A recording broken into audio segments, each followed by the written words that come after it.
ቅዱስ ጳውሎስ ብዘኽእለኒ ብክርስቶስ ኩሉ ክኽእሎ እየ መጺእና ዘሎ ፈተናውን ክርስቶስ ስለዘኽእለና ናውን ተወዲቕና ክንኽእሎ ኢና ከማና ዝበለ ብሓቂ ህዝቢ እግዚአብሔር ዝረድኦ ህዝቢ እግዚአብሔር ዝሓገዙ ህዝቢ የለን ደቂቄ ንትፋቀር በቃል ጥራሕ አይንፋተ በቃልማ ኩሉ ኮፈታዊ መራሕቲ ሓለፍቲ እዮም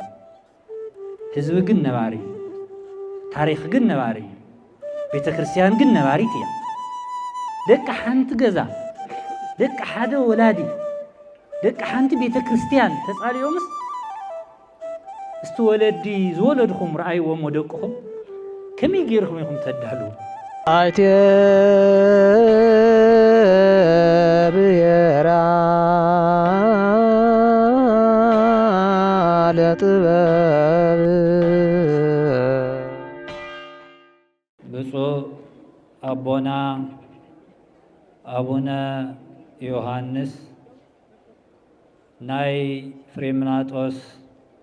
አባ ሰላማ መንፈሳዊ ኮሌጅ ሊቀ ጳጳስ ብፁዕ አቦና አቡነ ናትናኤል ናይ ምዕራብ ትግራይ ሰቲት ሑመራ ሀገረ ስብከት ሊቀ ጳጳስ ክቡር መልአከ ብርሃናት ገብረ ስላሴ ሐሸ ናይ መቐለ ሀገረ ስብከት ርእሰ ከተማ ትግራይ ዋና ስራሕ መካየድን ናይ ልዕልተ ልዑላን ቅዱስ ገብርኤል ካቴድራል አመሓዳሪ ከምኡውን ክቡር መጋቤ ምስጢር ወልደ ያሬድ ናይዚ ዓብይ ካቴድራል መካነ ህይወት አቡነ ገብረ መንፈስ ቅዱስን ቅዱስ ዮሐንስን አመሓዳሪ ከምኡውን ናይ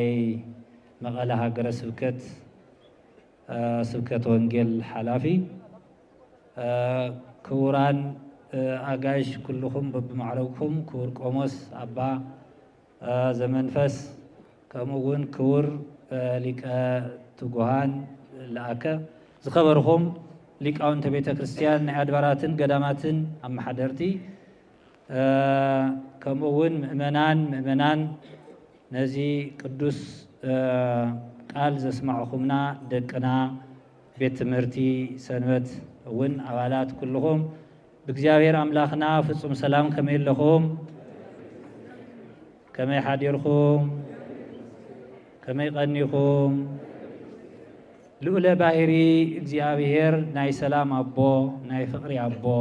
ናይ ምሕረት አቦ ናይ ይቅርታ አቦ ዝኾነ አምላኽና ነዛ ቅድስትን ብርኽትን ዕለት እዚኣ ብሰላም ብጥዒና ስለ ዘብፅሓና ክብርን ምስጋናን ንእግዚአብሔር አምላኽና ይኹን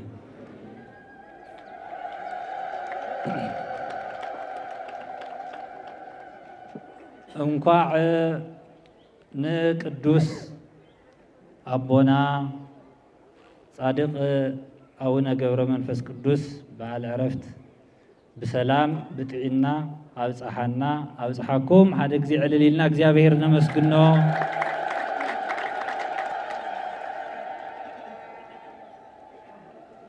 صبو بحقي بزحات كابصان أبوتات جميرو ناي بصا أبونا أبونا إسحاقياس أرجاوي ናይ ጸሎት ናይ ትሕርምቲ አቦ ትእዛዝ ንምኽባር ዝኣክል ይምበር ብዙሓት ሊቃውንተ ቤተ ክርስቲያን ዘለዎ ዓብይ ናይ ኩላትና መመክሒ ዝኾነ ሃገረ ስብከት እዩ ንምእዛዝ ዝኣክል እዩ እግዚአብሔር አምላክ ንዓይ ተናጋሪ አንደበት ንኩላትና ድማ ሰማዕን አስተውዓልን ልቡና ይዓድለና ክቡር ሞቱ ለጻድቅ በቅድመ እግዚአብሔር ናይ ጻድቅ ሞት ኣብ ቅድሚ እግዚአብሔር ዝኸበረ እዩ ዝብል ኣብ መዝሙር 115 ዝርከብ ኃይለ ቃል መበገሲ ጌርና ክንመሃሪና ምክንያቱ ዝርኡስ እዚ ዝመረጽናሉ ምክንያት ሎም መዓልቲ ነኽብሮ ዘለና ዓብይ በዓል ናይ ጻድቅ አቦና አቡነ ገብረ መንፈስ ቅዱስ ዕለተ ዕረፍት ስለ ዝኾነ ማለት እዩ። ነዚ ድማ መልኪቱ ነቢየ እግዚአብሔር ዳዊት እንታይ ኢሉ ናይ ጻድቅ ሞት ናይ ጻድቅ ሕልፈት ዕረፍቲ ኢና ንብለውን ኣብ ቅድሚ እግዚአብሔር ዝተኸበረ ዝተመስገነ እዩ። ነዚ እውን ሊቃውንቲ ቤተ ክርስቲያን ካብዚ ሕዚ እኳ ኣብዚ ንሰምዖ ዝነበርና ወተቀበልዎ መላእክቲ ብምስጋና ብዕልልታ ብውዳሴ ንጻድቅ አቦና ነብሲ ተቀበልዋ እናበሉ እናመስገኑ ዝነበሩ ማለት እዩ። ስለዚ ሎም መዓልቲ ነኽብሮም ዘለና ጻድቅ አቦና አቡነ ገብረ መንፈስ ቅዱስ ብዝገርም ኩነታት ትውልዶም ግብፃዊ እዮም። ኣብ ላዕላይ ግብፅ ዝበሃል ወይ ንሂሳ እናተባሃለ ዝፅዋዕ ቦታ ዝተወልዱ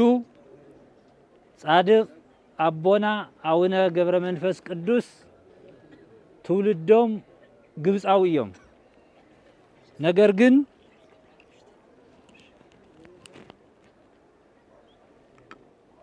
ዳሕን እግዚአብሔር ዝሃበና ኣሎ በቲ እግዚአብሔር ዝሃበና ክንቅፅል ኢና። ነገር ግን ብዝገርም ኩነታት ካብተን ኣሃት ኣብያተ ክርስቲያናት ዝበሃላ ሓንቲ ናይ ግብፂ ኦርቶዶክስ ተዋህዶ ቤተ ክርስቲያን እያ። ንሳ ድማ ንዓና ብጣዕሚ ዝቀረበት ካብተን ካልኦት ኣሃት ኣብያተ ክርስቲያናት ንብለን ብእምነት ብጣዕሚ ንመሳሰል ብጣዕሚ ንቀራረብ ከምኡውን ሓደ ዝኾንና ማለት እያ። ይኹን ደኣ እምበር ጻድቅ አቦና አቡነ ገብረ መንፈስ ቅዱስ ኣብ ግብፂ ከምዚ ሕዚ ኣብዚ ነኽብሮ ዘለና ከምዚ ሕዚ ኣብዚ ንእግዚአብሔር ነመስግኖ ዘለና ታሪኮም ንነግር ዘለና ሙሉእ ለይቲ ካብ ትማሊ ዋዜማ ጀሚሩ ሊቃውንቲ እግዚአብሔር እናመስገኑ ናይ ጻድቅ አቦና በረከት እውን እናሓፈሱ ይኸው ምእመናን እውን ጸጋዚ ክትቀበሉ ዝመጻኹም ናይ ግብፂ ቤተ ክርስቲያን ብሓቂ ኣብ ዓዶም ኣይፍለጡን። ምስ ናይ ግብፂ ቤተ ክርስቲያን ኣብ ብዙሕ መድረኻት ክንራኸብ ከለና ጻድቅ አቦና አቡነ ገብረ መንፈስ ቅዱስ ኣብ ዝተወለዱሉ ዓዲ ሪኢኹም ኣይፍለጡን። ምክንያቱ ጻድቃን ቅዱሳን ናይ እግዚአብሔር ሰባት ዓዶም እግዚአብሔር ኣብ ዝፈቀደሎም ደኣ እምበር ኣብ ዝተወለዱሉ ኣይኮነን ማለት እዩ። ሕዚ ብዝገርም ኩነታት ጻድቅ አቦና አቡነ ገብረ መንፈስ ቅዱስ እታ ናይ ኩሉ መመክሒት ዝኾነት ኣዴና ጽዮን ኩሎም ቅዱሳን እውን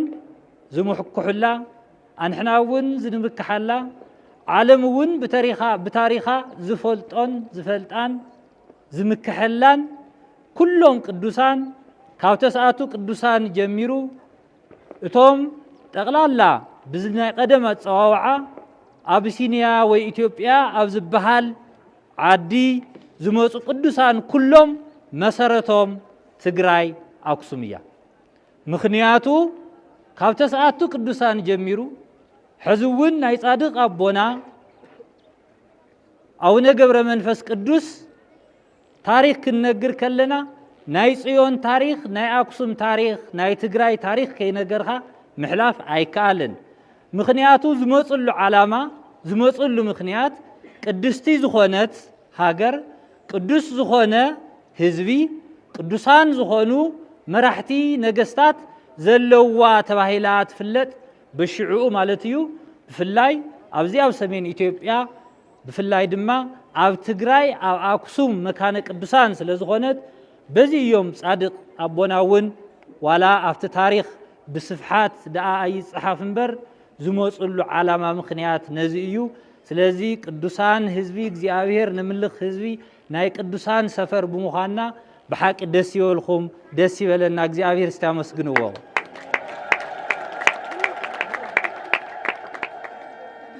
እሞ ጻድቕ አቦና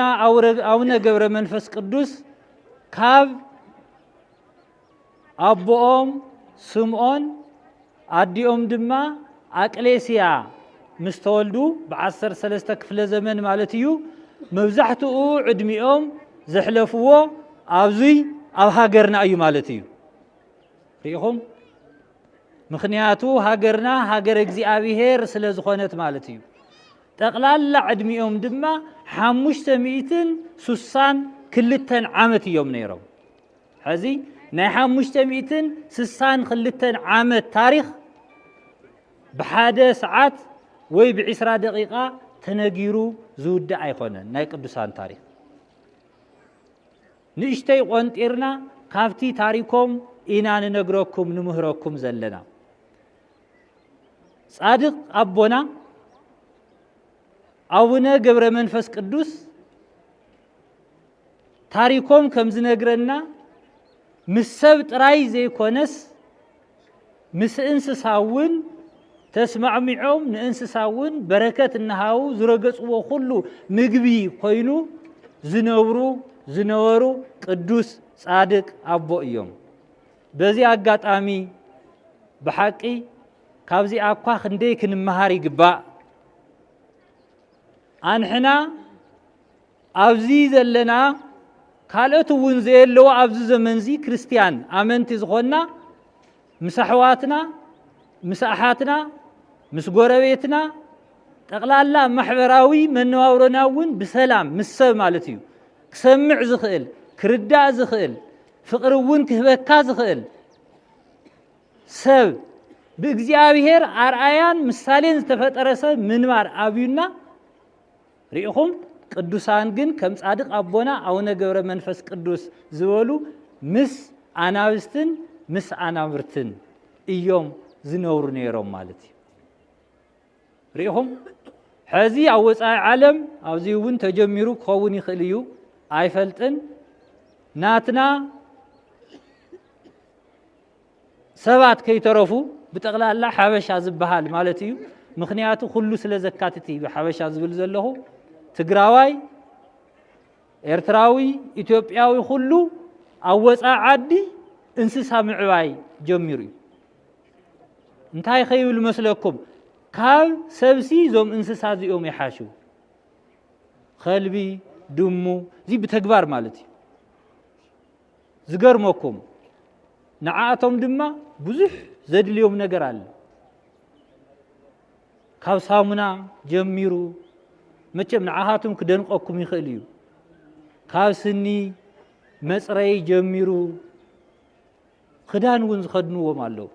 ካብኡ ሓሊፎም ሃፍቶም ዘውርስዎም ኣለዉ ምግናን ኣይኮነን ዝብለኩም ንእንስሳ ማለት እዩ ሰብ ግን ምስ ሰብ ክነብር ዘይከኣለ ሰብ ከመይ ኢሉ እዩ እንስሳ መሪፁ ዝብል ብሓቂ ብጣዕሚ ዝገርም እዩ ቅዱሳን ግን ርኢኹም ንሰባት ሓጊዞም ንሰባት ጸይሮም ምስ ሰባት ተስማዕሚዖም እዮም እንስሳት እውን ዘላሙዱ ዝነበሩ ማለት እዩ ናትና ግን ሕዚ ተቃራኒ ኮይኑ ምኽንያቱ እቲ ናይ መጀመርያ ሕጊ ኣፍቅር ቢጸከ ከመ ነፍስከ ሓውካ ከም በዓልኻ ገይርኻ ከም ነፍስኻ ገይርኻ ፍተዎ ኣፍቅሮ እዩ ዝብል እምበር ስለ እንስሳ ኣይኮነን ዝነግረና ቅዱስ መጽሓፍ ማለት እዩ ስለዚ ቅዱሳን አቦታትና በዚ መንገዲ እዚ እዮም ህይወቶም አሕሊፎም ማለት እዩ ሎም መዓልቲ ጻድቕ አቦና አቡነ ገብረ መንፈስ ቅዱስ ክንዝክር ከለና ኩሉ ጊዜ ናይ ቅዱሳን ህይወት ናብ ክርስቶስ ይዝመርሐና ክርስቶስ ይዘርኤና ከምቲ ቅዱስ ጳውሎስ አነ ክርስቶስ ከም ዝመስል ንስኻትም እውን ንዓይ ምሰሉ ዝበሎ ጻድቃን ቅዱሳን አቦታትናውን ንዑ መሲሎም ስለዝኸዱ ኢና ነኽብሮም ንዑ መሲሎም ስለዝኸዱ ኢና በአማላጅነቶም ነአምን ምክንያቱ ናይ እግዚአብሔር አገልገልቲ ናይ እግዚአብሔር ቀረብቲ ስለዝኾኑ ማለት እዩ እግዚአብሔር ድማ ንቅዱሳን ዋጋ ዝህብ ዓስቢ ዝህብ አምላክ እዩ ምክንያቱ እግዚአብሔር ጉልበት በዝባዚ አይኮነን ጉልበት በዝባዚ አምላክ አይኮነን እግዚአብሔር ምክንያቱ ንዘገልግልዎ ብጾም ብጸሎት ብስግደት ብፍቅሪ ንዝነብሩ ቅዱሳን ዕጽፊ ዋጋ ዝኸፍል አምላክ ስለዝኾነ ማለት እዩ ነዚ ይውን ክርስቲያን ኩሉ ጊዜ ብጾም ብጸሎት ብፍቅሪ ብትሕትና ንነብር ማለት እዩ እንኳን እግዚአብሔር ቀሪዩ ኣብዚ ዓለም እውን ዝነብሩ ሰባት ንፎቶውቶም ንዘፍቅርዎም ንዝሓሊሎም ሕማቕ ነገር አይፈዲዎምን እዮም ንእሽተይ ነገር እንኳን ተሰሪሖምሎምስ ንሳ ኮታ የባዝሕዋ ይዕብይዋ ማለት እዩ ስለዚህ እግዚአብሔር ድማ ናይ ምሕረት አቦ ናይ ፍቅሪ አቦ ስለዝኾነ ንዘገልግልዎ ንአገልገልቱ ንእሽተይ ካብ ዝሰርሑ ኣብዚሑ ዋጋ ዝህብ አምላክ ስለዝኾነ ማለት እዩ ነዚ እዩ ቅዱሳን አቦታትና እግዚአብሔር ብምግልጋሎም ብዙሕ ዓስቢ ብዙሕ ዋጋ ዝረኹ ማለት እዩ እዚ እንታይ ይብለና ቅዱስ ወንጌል ቅድም ዝተነበ ወንጌል ከም ሰማዕኹሞ ብሓቂ ብጣዕሚ ንዓና ብፍላይ ድማ ንተጋሩ ኣብዛ ሕዚ ግዜ ዘለናላ ብፍላይ ኣብዚ 2-3 መዓልቲ ዓብይ መጸናንዒ ዝኾን ቅዱስ ቃል እዩ ኣብ ማቴዎስ ወንጌል ምዕራፍ 6 ቅድም ኣብ ቤተ ክርስቲያን ውሽጢ ኣብ ማህሌት ዝተነበ ወንጌል ስለ ጭንቀት እዩ አይትጨነቁ ዘጨንቆኩም ነገር ኩሉ ናባይ ግደፍዎ እዩ ዝብለና ቅዱስ ቃሉ ምክንያቱ አነ ስለኹም ልዕሌኹም ይሓስብ እየሞ ብሓቂ ሕዚ ህዝብና ኩሉ ኣብ ሽግር እዩ ዘሎ ኣብ ጭንቀት እዩ ዘሎ ወለዲ ኣብ ጭንቀት እዮም ዘለው መናእሰይ እውን ኣብ ጭንቀት እዮም ዘለው ብሓፈሻ ህዝብና እዚ ንሰምዕ ኣለና እዚ ንርኢ ኣለና ጽባሕ እንታይ እዩ ክመፀና ብዝብል መቸስ ኩልኹም ከምቲ ትርእይዎ ከምቲ ትሰምዕዎ ኣብ ሽግር ኢና ዘለና እግዚአብሔር ግን መንገዲ ኣለዎ እዩ እግዚአብሔር ግን ብናይ ቅዱሳን አቦታትና ጸሎት እስካዕ ሕዚ እውን ዝሓለወና ንሱ እዩ ሃይማኖትና እዩ ቅዱሳን ናይ ቅዱሳን አቦታትና ጸሎት እዩ እምነት እንተዘይህልወና ነይሩ ብሓቂ ተጋሩ ኣብዘን 4 ዓመት ዚአን ጠፊእና መሃለና ነይርና ግን ናይ ቅዱሳን ረድኤት ናይ አቦታትና ረድኤት ስለዘይተፈለየና ኢና ኣብዚ ዘለና ማለት እዩ እናንተ ይብለና ቅዱስ ቃሉ አንትሙስ ህሱ መቅድመ መንግስቶ ወጽድቆ ወዝንቱሰ ይትወሰከክሙ ንስኹም መጀመሪያ መንግስቱን ጽድቁን ድለዩ እትኻሊእ ግን ዳሕራይ ክውሰኸልኩም እዩ ሪኢኹም መንግስትን ጽድቅን እንድሕር ደሊና ታይ ማለት እዩ እዚ ሃይማኖት ምግባር ትሩፋት ፍቅሪ እንድሕር ሒዝና እትኻሊእ ድማ ዳሓር ዝውሰኽ ተወሳኺ እዩ ማለት እዩ ተዋና ቀንዲ እዚ እዩ ምክንያቱ ቅዱሳን አቦታትና መጀመሪያ እዚ እዩ ናይ ጻድቅ አቦና ሕዚ ታሪክ ንነግር ዘለና መጀመሪያ ምግባርን ሃይማኖትን እዩ ማለት ምሳይ ዲኹም ዘለኹም መጀመሪያ ምግባርን ሃይማኖትን እንድሕር ሒዝና እግዚአብሔር እትኻሊእ ንደልዮ ነገር ተወሳኺ ስለዝኾነ ይህበና እዩ ማለት እዩ ንሕና ብሓቂ ኸሞ ኣብቲ ምግባርን ኣብቲ ሃይማኖትን ኸ ኣለና ዶ ሕዚ ኣብ ጾም ጊዜ ኢና ዘለና ንኣብነት ኣብ ናይ ጸሎት ጊዜ ኢና ዘለና ሕዚ እቲ ጾምን ጸሎትን ብኣግባቡ ንጾሞ ዶ ኣለና እቲ ሓደ ናይ ጻድቕ ኣቦና ታሪክ بصومن بصولوتن توسينوم نهزبي زصليو زنورو صادق أبونا أو نجبر منفس قدوس توانك عندي ناي قدوسان قال لي أو صومن أو صولوتن يمالتي وأنت سأمكر إسكا وإتبال من تيبق صوم ريهم نسخهم جن رؤسهم مرمرو يبلنا قدوس يارين صوم انتي تقم ايتبلو اسمه بصوم سمايات عرقه إلياس سلز صومه سلز صليه خالي يترفمو تنحنا ندليو سلام تنحنا ندليو صقا تنحنا ندليو بركات تنحنا ندليو سرح تنحنا ندليو عبيت زي كونسي نسماي ون زوصيو صومون صلوتن زعرقي مالتي مخنياتو إلياس بمصامون بمصلايون ناب سماي عرقه እግዚአብሔር አዕረጎ ይዝብለና ማለትዩ ወዳንኤልኒ ኢማ ፈአናብስት ድህነ ሪሁም ደ ዳንኤልን ካብ አናብስት አፍ ካብ ዝባልዑ አናብስቲ አፍ ዘድሓነ ጾምን ጸሎትን እዩ ሪሁም ደ ምክንያቱ ጻድቅ አቦና አቡነ ገብረ መንፈስ ቅዱስ አናብስትን አናብርትንስ ምስኦም أو أجرام يحلوهم يخبوهم ناتمون سبل يلحسن يروميلنا سلذي مصحف قدس أو إيمالتي دانيال ون أنا أستنك والعوام ريهم ده أحليفهم انتهوا بصومن بصلوتن جن توم أنا أستك والعوام أي كعلون سلذي لو مون أو هوتنا بزحات ننحد حدنا بحقي حاو نحافتو حافتي نحوا أو حدار زلو أو عركنة زلو بقربتنا يخون بكل مداي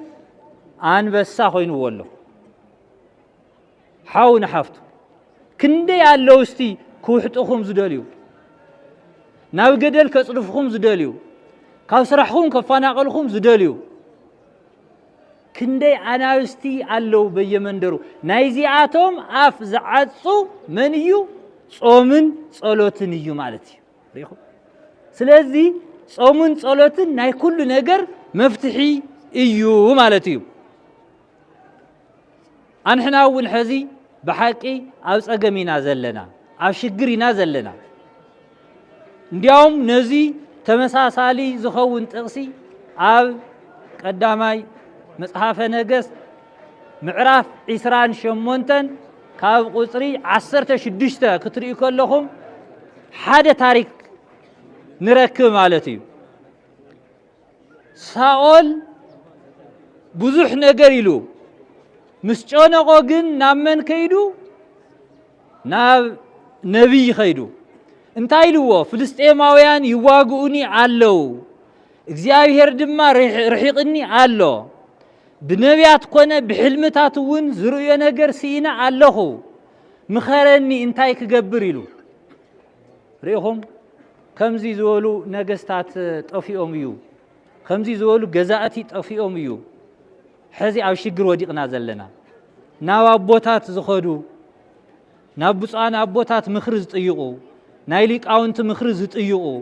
ናይ ምሁራት ምኽሪ ዝጥይቁ ريهم ده ناي لبامات عبيت عدي ولدي مخري زطيقو كمزي عاوزي نريهم زلنا كم من بصابونا او إساياس يقول بعدمه بزوح عدمه زمهارو شماغلتات عبيتي عاوزي زلهم بون عبيت عدي مخري زطيقو سلازطفو ايو عاوز كله قلولاو عاوز كله شجراتنا زلنا بحقي طيقو ግን እንታይልዎ አጠያይቁ ግን ምጥያቁ ጽቡቅ ዳ አይኹን እንበር ጸገም ነይርዎ ምክንያቱ ሳሙኤል እንታይልዎ እግዚአብሔር ካብ ረሐቀካ ጸላይኻውን ካብ ኾነስ ንምንታይ ሞት ጥይቀን ይልዎ እግዚአብሔር ዝረሐቆ ሰብ እግዚአብሔር ዝተፈለየ ሰብ እግዚአብሔር ዝተፈለዮ ህዝቢ እግዚአብሔር ዝረሐቆ ህዝቢ بمنم كدحنا يخل مساريا كدحنا أيكلني هافتي تحازون كدحنا أيخلنيو حيلي طرون كدحنا أيخلنيو مخنياتو እግዚአብሔር ስለዘይውሉ እግዚአብሔር ዘይውሉ ነገር ድማ ከንቱ ስለዝኾነ ማለት እዩ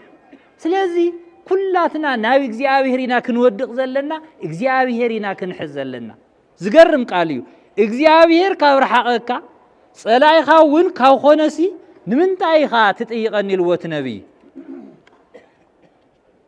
እግዚአብሔር ዝገደፉ እግዚአብሔር ዝረስዑ ምኽሪ ኣበው ዝረስዑ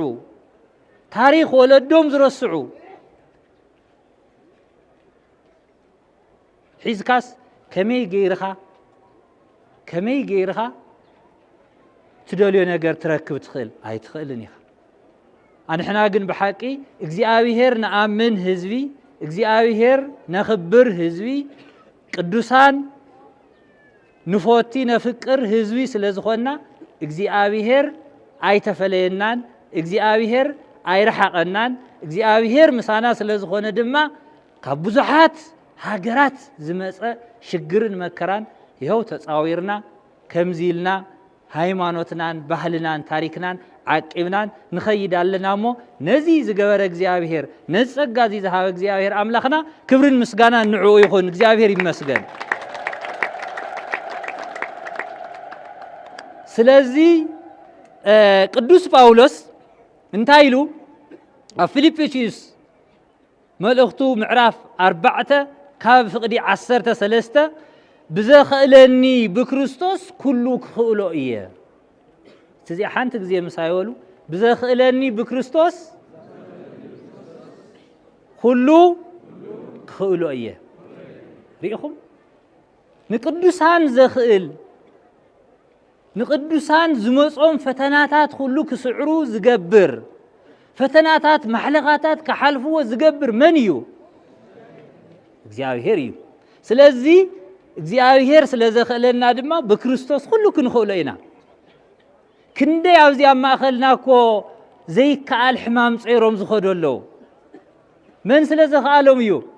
እግዚአብሔር ክንደይ እኮ ብመከራን ብሓሶትን ዝኽሰሱ ዝንቀፉ ኣቦታት ኣዴታት ወለዲ መራሕቲ ሃይማኖት ኣለዉ ግን ፀይሮሞ ኩሉ ይሓልፍዎ ኣለዉ መን ስለዘኽኣሎም እዩ እግዚአብሔር ክንደይ ብዝተፈላለየ ናይ ሓሶት ወንጌላት ዝፍተኑ እኮ ኣለዉ ግን እግዚአብሔር ምስኦም ስለዝኾነ እግዚአብሔር ምሳና ስለዝኾነ ሪኢኹም ኩሉ ክንሓልፎ ኢና ማለት እዩ ነዚ እዩ ቅዱስ ጳውሎስ ብዘኽእለኒ ብክርስቶስ ኩሉ ክኽእሎ እየ መጺእና ዘሎ ፈተና እውን ክርስቶስ ስለዘኽእለና ናብኡ እንተወዲቕና ክንኽእሎ ኢና ምኽንያቱ እንታይ ዲ ዝበለና ቅዱስ ቃሉ 50 እኮ ጥዑያት ሰባት እንተሃልዮም ዝሃገር እዚኣ ክምሕራ እየ ኣረ 40 እንተሃልዮም ኣረ 30 እንተሃልዮም 10 እንተሃልዮም 5 ክልተ እውን እንተሃልዮም እኮ ክምሕራ እየ ኢሉ ቃሉ እኮ እግዚአብሔር ኣይተለወጠን ግን እግዚአብሔር ክልተ ሲኢኑ ድዩ መከራና በዚሑ ዘሎ መከራና ዝናዋሕ ዘሎ ካብዚ ኩሉ ኣብዚ ዘሎ ህዝብስ እግዚአብሔር ሰብ ሲኢኑ ዶ ይመስለኩም እግዚአብሔር እኮ ሰባት ኣለዎ ብፍቅሪ ዝነብሩ ከምቶም ቅዱሳን ስለ ሰብ ዝነብሩ ስለ ህዝቦም ዝነብሩ ስለ ቤተ ክርስቲያኖም ዝነብሩ እግዚአብሔር እኮ ሰባት ኣለዎ ግን ብመከራ እግዚአብሔር ክምህረና ስለ ዝደለየ ክኸውን ይኽእል ብሓቂ ምኽንያቱ ቤተ ክርስቲያንና ብመከራ ዝመፀት ቤተ ክርስቲያን እያ ብፍላይ ድማ ሰለስተ ዓበይቲ ጸላእቲ ኣለዋ ቤተ ክርስቲያን ካብ ምስረታ ጀሚሩ ማለት እዩ እቲ ሓደ ናይ ደገ ጸላእቲ ኣላውያን ነገስታት እዮም ሕዚ እውን ይፍትንዋ ኣለዉ ኣላውያን ነገስታት ይፍትንዋ ኣለዉ ርእይዎ ኣፍታ ቅድስት ሃገር ኣፍታ ቅድስት ቦታ ናይ ትግራይ ባህሊ ናይ ትግራይ ታሪክ ናይ ትግራይ መንነት ዘይገልጽ ን2000 ዓመት ክርስትና እኮ ዓቂቡ ዝጸንሕ ህዝብ ዘይገልጽ ሪኢኹም ኣምጺኦም እንክርዳድ ይዘርኡልና ኣለዉ አላውያን ነገስታት እዮም እዚ ዘምጽልና ዘለው ብውሽጣ ብሰይፍውን ፈቲኖም ማእዮም ነገር ግን ዝገርም ታሪክ ቤተ ክርስቲያን በሐቂ እስከ 300 ዓመት ካብ ቀዳማይ ናይ መጀመሪያ ክፍለ ዘመን ጀሚሩ ለ300 ዓመት በአላውያን ነገስታት ተፈቲና ያ ቤተ ክርስቲያን ግን ቤተ ክርስቲያን ጠፊአዶ 300 ናይ መከራ ዓመታት እንዲያውም ዘመነ ሰማዕታት ናይ ሰማዕታት ደም ዝውሕዘሉ ይነይሩ ዝገርመኩም ከም ሽንጉርቲ ዝኽተፉሉ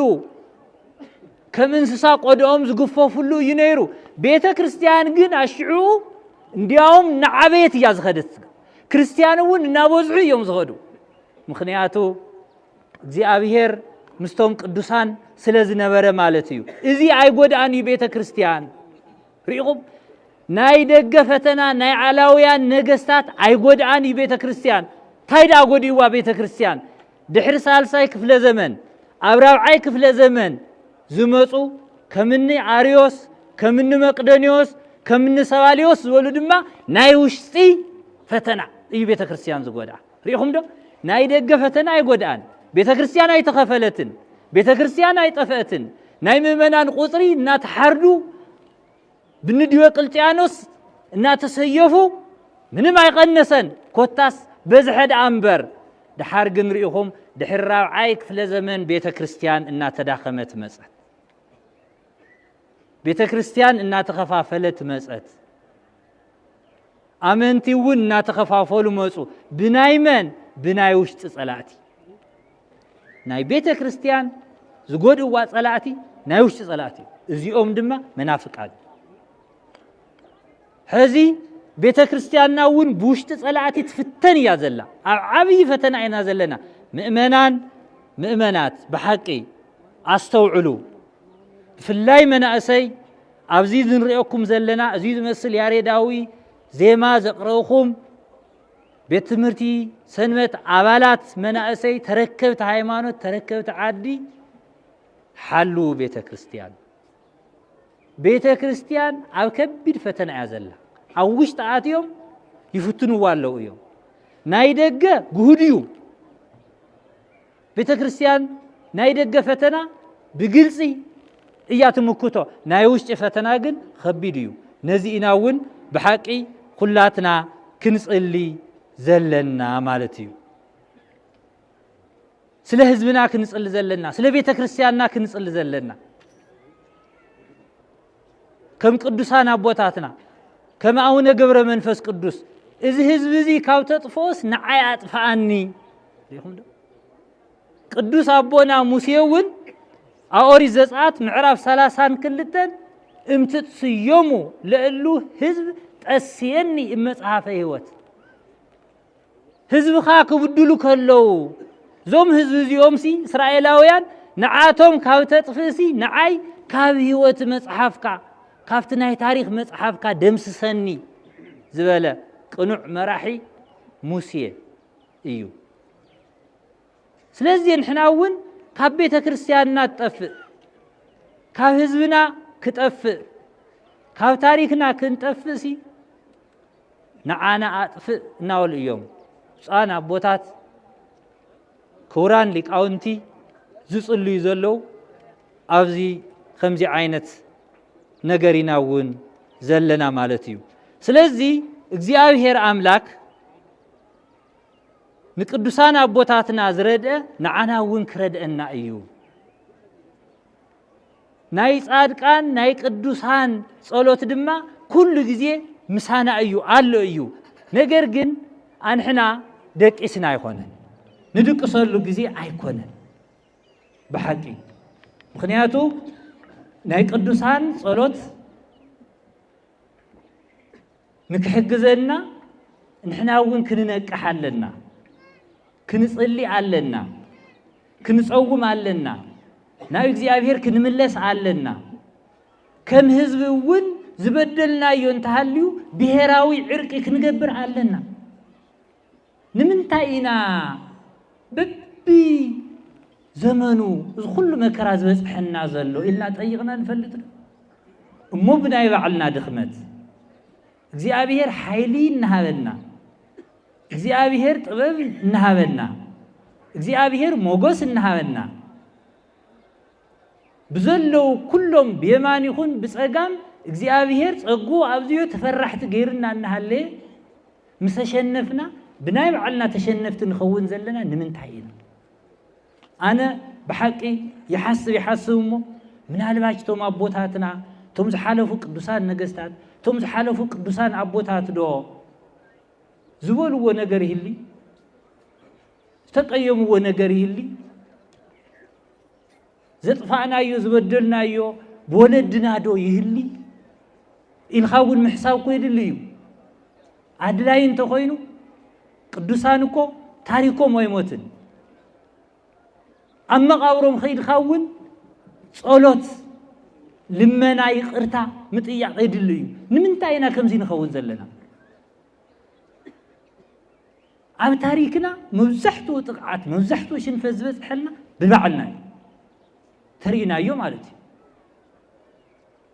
እንዲያውም ከማና ዝበለ በሐቂ ህዝቢ እግዚአብሔር ዝረድኦ ህዝቢ እግዚአብሔር ዝሓገዙ ህዝቢ የለን አይነማርሮ እግዚአብሔር ምክንያቱ ብናይ በዓልና ድኽመትን ብናይ በዓልና ጥፋትን ብናይ በዓልና ጥበብ ምስዓንን ዝነምጾ ስሕተት ኩሉ እግዚአብሔር እንታይና ገይርናዮ ንብል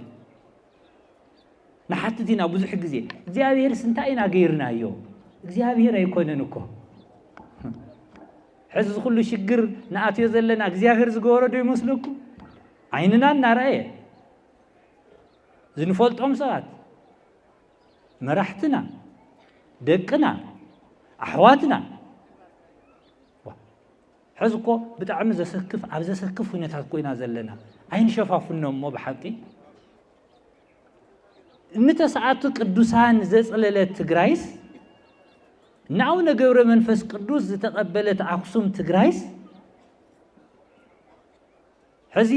ካብ ሓደ ከባቢ ናብ ሓደ ከባቢ ኣብ ዘይተኸደሉ ኩነታት ኮይና ንፅሕ ዘለና ብሓቂ እዚ ድዩ ክርስትና እዚ ድዩ ናይ ተጋሩ ታሪክ እዚ ድዩ ናይ ቅዱሳን ታሪክ እዚ ድዩ ናይ ኦርቶዶክሳውያን ታሪክ ስለዚ ብሓቂ ናብ ልብና ክንምለስ ይግባእ ምክንያቱም ደቂቀ አይንትፋቀር በቃል ጥራሕ አይንፋቶ አይንፋቀር ሪኹም ይሁዳውን እኮ በቃል ይፎቶ ነይሩ እዩ ንመን ንክርስቶስ ሙሱና በልዐ ሙሱና ሰተየ ወመምህር ጎይታይ እናበለ ይቀርቦ ነይሩ እዩ ማለት እዩ በቃል ይፎቶ ነይሩ እዩ ብውሽጡ ግን አሕሊፉ ክህወ ይዝደል ነይሩ ስለዚህ ቅዱስ ዮሐንስ ታይልና ደቂቀ አይንትፋቀር በቃል ጥራሕ አይንፋተ ወበቃልማ ሁሉ ኮፈታዊ ሕዝብ ዘሎ በቃል ፎታዊ ዝመስል እግዚአብሔር እንተዝርኤና እግዚአብሔር እንተዝምርምረና ግን ሰላም ዘይንበሃል ሰባት ኣብ ክስን ውዕል ሰባት ኣብ ፍርድን ውዕል ሰባት እውን ኣብዚ ክንህል ንኽእልና ስለዚህ ብምግባርን ብሓቅን ዳንበር በቃልን በአንደበት አይንፋቀር ሞ አንሕና እንተ ንፋቀር ዶ ኣብ ላዕሊ ዘለው 5-10 ሰባት ሽግር ምፈጠርልና ነይሮ ይመስለኩም ዶ ናታቶም ሽግር ኣነ ከምኡ ገይረ ኣይወስደኒ ብሓቂ ናታቶም ሽግር ጥራሕ ዶ ይመስለኩም ድዩ ኣይኮነን ትመልስለይ ኣይመስለኒ ኩላትና ሓደ እንተ ንኸውን ኣብዚ ዘለና ህዝብ እኮ ሓንቲ እንተ ንኸውን ዶ መእተዊ ምረኸው ነይሮም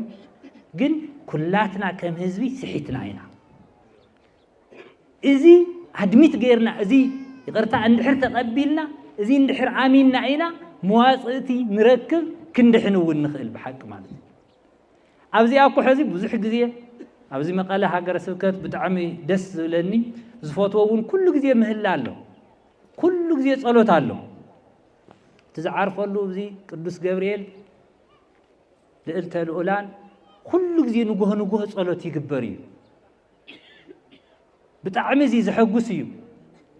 حزب بحنت اللي بخوينا زياز اللي ناقوا إيمانني بحكي جزء أبيهر تأمان إيو أفتام هلا بنصوه لبنا كل نجار قديفنا عزيز لنا أنت تصلينا إجزابير لو معلتي سناي نجار كسمعنا بحق أمون يتأمن إجزابير سلازي قابل بي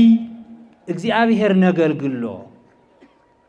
قابل بي إجزابير ندليو كم تم قدوسنا إجزابير ناي إجري ناي سجا ناي ممللاس عمله عيكونن بإجرة راح بيت كريستيان ممسعنا كدحنا عيكلن إجزابير ناي لب عملاخيو ناي خدان عملاخ عيكونن بخدان عيكونن زلك عنا سعدا سلز تخدنا سلز تملاخ عنا ورك مسكال سلز حزنا خبا سلز دربنا نص عيكونن إجزابير زقدسو ناي لبنا خبا ناي لبنا صريتيو إجزابير زدلي زين تغيرنا دما إجزابير مسانا كون يمالتي سلازي ريهم قدوسان أبوتاتنا نخبر زلنا لو معلتي مصحف قدوساو إيو مالتي مخنياتو نقدوسان نمنتاي تآمنو يقولنا يوم أنحنا أملاخنا إجزابير حدا إيو كالي أملاخ يلن زنملوخ أملاخون يلن نقدوسان جن كبرين هو منا بأمالا جنتهم نأمننا إزيزو لسبات جن نبعلهم زقرموكم كسلي الخاية يولهم ها ريهم ده كسلي الخاية تاي مالتيو كمال دي الخاية مالتيكم صوم زي فلت صلوت زي فلت حق سرعات زي يولو كسلي اللي كمال دي اللي انتخيلوس توم قدسان أبوتاتي دا كمي زي مالدو كمي زي يصليو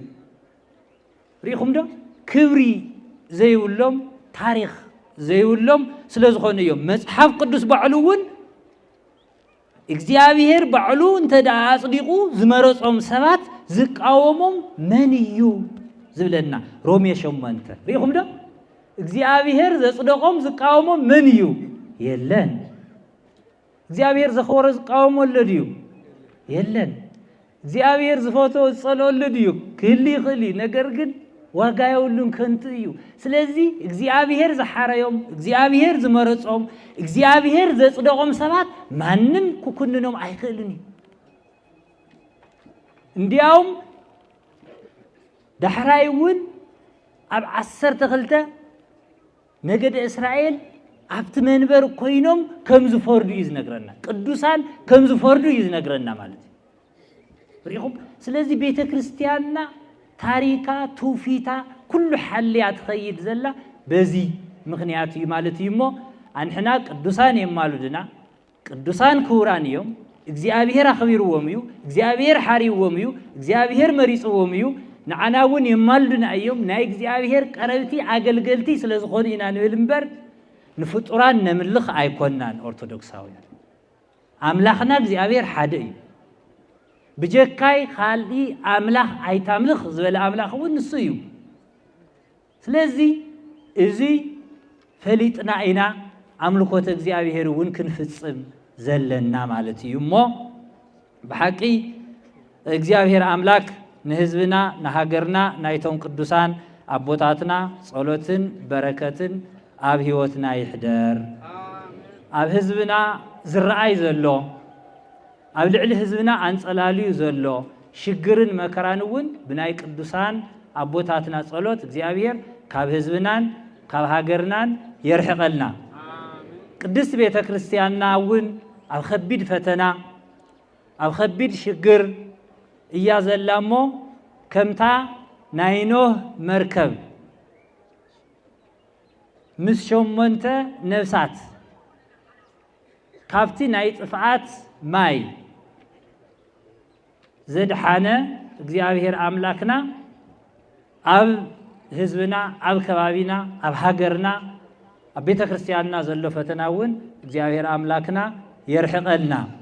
كور موتو لصادق بقدم إجزابير ناي صادق موتو أو قدم أملاك زخبر زتمسجن أي بوداسي بزماري يلنا إذي نحسبنا عينا بهوت كن نبر زلنا مالتي مخنياتو بهوت نحلي زي كونس إجزابير مسموتون إجزابير سلازخونه مالتي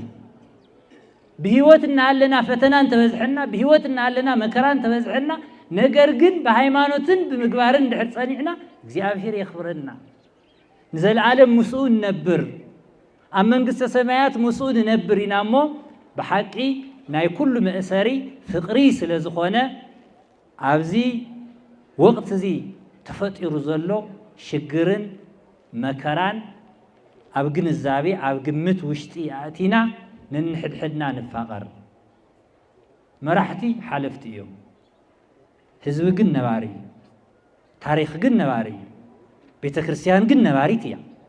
سلزي كل جزية أنحنا نساتهم نابز خدوه نساتهم نابزهم صوّه حوي كناعتي يبلنا مخنياتو بتاريخ بزح بولدنا تماهرنا عنا حليفنا عنا نا بزي عقات أمي كلهم أبزلهم دقنا أرثوذكساويان زخونهم أنحنا مرحتهم أبشجرين أزلنا يو كابوسو أبونا أو نيسايس جميرو أبزلوا بوسانا أبوتا بوس أبونا أو الناتنعيل بوس أبونا أو نيوهانس كلاتنا أبزلوا ليك أونتي أبشجر أم مكرعين أزلنا مخنياتو ناي كلهم قاسوت سلزخونا أنحنا نتشنقين أزلنا بيت كريستيان ناون أبشجر يازلنا زنزارو كنت أفينا بحق أي تفرود لنا مخنياتو كلهم دقنا كلهم ناتنا كلهم أحواتنا كلهم أيتاتنا تايلنا عينا نزاربست كم بيت كريستيان سي أبوتات بصان أبوتات سقيلهم يبهال كم زول نسمعنا أم ميدياون مالتي تايلنا عينا كنزاربست تفرود نمنينا خكن فرد دك حانت جزا دك حدا ولادي دك حانت بيت كريستيان تسأل يومس استولدي زولدكم رأي ومدقكم كم يجيركم يخم تدهلو كم يجيركم يخم نتحد ولا أنت تفاون كم يجيركم يخلقكم ده ولدي يكالي يكالن من الواج إحنا سلزين فلتو يكالو يكالن سقيلكم استاديتات يكالي يكالن دك خن حليف انت بعده زبدل دك خن حليف انت بعده الجرويت أيتهبان لبام عدو أيتهبنيا لبام ولادون أيهبنيا بعلي قصصه بعلي مخرمبر نقربيت كم زي أنت تهالك ودي كم أيجبرني يا تبي خموين إنجليز عابنا مالتي سلزي أو كم زي عين الشجري نازل لنا كنزارون قالاتنا مرسنا تشجرنا كنمهرون قالاتنا مرسنا بحق مالتي أو قدمي እግዚአብሔር ሆይና أو قدمي أملاك ሆይና مخنياتو نعاخاتهم عنقفات كين خول ندقنا نبيت كريستياننا عنقفات كين خول بيت كريستياننا أبز خفا أبز قدد الشجر كي تودع مخنياتو بيت كريستياننا يكله إياه بيت كريستيان كله يزمتع تقاومي مص دغافي مص سئلون እግዚአብሔር دليو أو كل زي اللي يمس أيكون عنديو سلزي نحنا كلكم كنا حجوس كلكم كنا فاتي نخلكم دما كنا خبر سلندل يسقلنا زلنا نزرات أفينا أيكون من نجار أفينا أيكون እግዚአብሔር ግን نزارو ينازلنا نقدس أنا بوتاتنا ግን نزارو ينازلنا سقيبنا أو صلتون تريو والله سل حزبنا سل هاجرنا سل بيت كريستياننا إنا نصلي زلنا مو أبوتات دما أبوتات كن مسل يخوم زشوم خومنا زمرت خومنا أمبر ناي بوليتيكا مسارح كن خوون أيكونن ناي حدا وجن متقمي كن خوون أيكونن سلزي بيت كريستيان ناي كريستوس سلزخونت تمهرو تنقرو حقن صدقن نمؤمنان زحقوسن نمؤمنان زملسن ينبل زبتن أيكونن مؤمنان كان مدرخ زطف كان بيت كريستيان زطف أيكونن سلازي إنا سقيلنا زلنا مالتي كتردولنا ندلينا أبزي زلهم ندحر ترديهم ببجزاهم كندي ملختم حلالفنا يهم مالتي سلازي كلاتنا ونصلي كلاتنا نحدنت نسرح كلاتنا زحلفة تاريخنا سحتت زلوا تاريخنا عين دقمو ኩላትና ብጸሎት ብሓድነት ብፍቅሪ ንስመር ከፋላሉና ንዝደልዩ መራሕቲ ሃገር ይኹኑ መራሕቲ ሃይማኖት አይንቀበሎም ናይ መጨረሻ መልእኽተይ እዩ ናይ ጻድቅ አቦና አቡነ ገብረ መንፈስ ቅዱስ በረከት ምልጃ ጸሎት ኩሉ ኣብ ህይወትና ይሕድረልና ናይ ብፁዓን አቦታትና በረከቱን ምስኩላትና ይኹን ወስብሃት ለእግዚአብሔር ወለመስቀሉ ክቡር ወለወላዲቱ ድንግል ለዓለም ዓለም አይቴ ብሔራ